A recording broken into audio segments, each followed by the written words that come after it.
Hello, my name is Rob and welcome to Metal Monthly. This is a video series where we talk about metal music and all the things that happened in the world of metal over the past month. It's a laid back video, we talk about a whole bunch of things. Normally I have a beer, but I'm recording this at 11 in the morning, so I'm having coffee. So hopefully by the end of this video, I'll be all nice and hyper. First off is albums. What albums were released in January 2022? First up, Skillet with Dominion. This is the newest album from the American Christian rock group Frying Pan. No, wait, Skillet. Is that joke dumb and overused? Yes. Do I still think it's funny? Yes. So with this being a Christian rock band, I was maybe a bit biased with my opinions even before going into it. But I gave it a listen and that's alright. Some of the songs feel quite preachy and kind of like you're just at church, like Valley of Death. Other songs though, like Beyond Incredible, are really good. Maybe wouldn't go as far as incredible.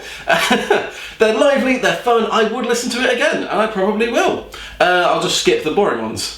Overall, this album definitely surpassed my opinions, and I would definitely recommend you give it a listen, even in spite of the fact that they're a Christian rock band. Next up, Under Oath Voyeurist. This album name keeps confusing me because that's not a word. The word is voyeur. Anyway, it seems to be a thing at the minute that bands are using the first song on the album as a kind of lead-in, as an intro to the album.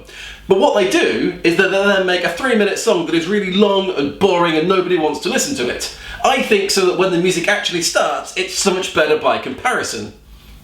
Anyway, the first song on this album is absolute dog shit and I really hated it. But after that, it becomes really good music. It's heavy with rough vocals, very heavy on the drums. It's just really enjoyable music.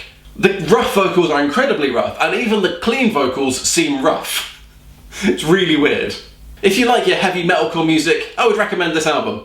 Fun fact, this group also started out as a Christian band, but they've since moved away from that aspect of themselves, which I think is interesting.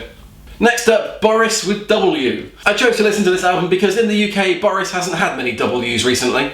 So this band is a Japanese experimental metal band, and it sounds very experimental, basically. The music is very varied. At places it's either soft and light and almost orchestral, some places it's kind of like Yoko Ono inspired, it's got a drummer backing and one person just reciting numbers, and then at other places it's really good heavy metal music with a really good like classic guitar sound.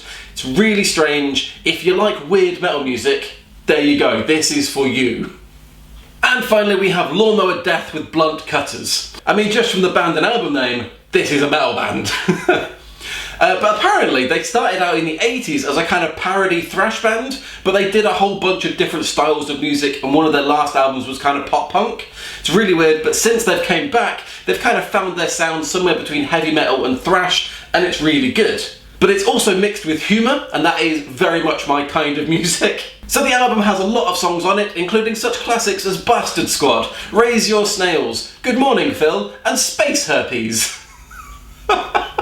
I really enjoyed this album. I will definitely be listening to it again. If you like metal music, if you like silliness, check this out. It's a really good album. Next up is musician deaths. This is the part of the video where we honour the metal musicians who have passed away over the last month, and sadly in January there were quite a few people who did pass away. On January the 4th, Andres Nowak, which I've definitely mispronounced and I'm very sorry, guitarist of TSA, passed away. On January the 10th, Burke Shelley, vocalist and bassist of Budgie, passed away. On January the 10th, Gerard Drouet, definitely mispronounced that again, I'm very sorry, and promoter for a lot of different rock and metal bands including Deep Purple and Alice Cooper, passed away. On January the 20th, Michael Lee Aday, better known as Meatloaf, passed away. On January the 25th, Frederick Johansson, former guitarist of Dark Tranquillity, passed away. And on January the 26th, Kit Wolven, producer and engineer for a lot of different bands like UFO, Thin Lizzy and Cradle of Filth, passed away. My condolences to all of their families. Something slightly more fun is Music Festival Explorer. This is my website where I talk about metal music and music related things. There we go. This month I have written a blog post about the history of the phrase pick it up and why it is so intrinsically linked with ska music. Well, actually I've spent the month writing it. At the time of recording it isn't actually up. Maybe it will be by the 1st of February. I have spent a long time writing this. I am pretty proud of what I came up with. If you're interested, please do check it out. Link in the description. And finally we have the fun stories from last month, just fun stories from the world of metal music. First up, a team of paleontologists have found a few new fossils recently. So what, you're saying? What's that got to do with metal music? Well, it seems that the team were metalheads and decided to name the 2 new fossils after some metal drummers. Ophiopytagnopaceae and Muldaster Harkii are named after the drummers Ian Pace from Deep Purple and Tomas Hark from Meshuggah, which is really cool. Next up is another drummer, Sunfire, for her pretty weird drumming antics on TikTok. She has performed covers of Bohemian Rhapsody, Jerry Was a Race Car Driver and Spit It Out while performing in her UV painted studio, wearing silly costumes and doing weird vocals. Now I watched some of her clips and I just thought, yeah, she's a good drummer, like, she does good covers, I don't really get it. Then I watched her video, I think it was called Sewed Toad, where she was drumming along to some System songs while wearing a toad hat and doing vocals. It sounded like this.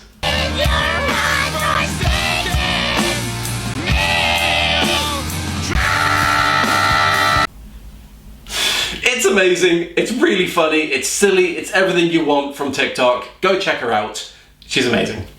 And finally, do you remember last month I talked about the Ozzy Osbourne NFT collection Cryptobats and how I hated it because it's NFTs, they're a scam, nobody should buy into this. Well, a lot of people who bought into this have found out that it's a scam, but not in the way you might be thinking. So the Cryptobats community used a Discord, but then they wanted to change the URL that linked to that Discord to a different but similar one, but they left all of their old tweets pointing to the original Discord. So some scammers made a new Discord using the old link, so then anytime anybody clicked on the old tweets, they went to the scammers Discord, not the Cryptobats Discord.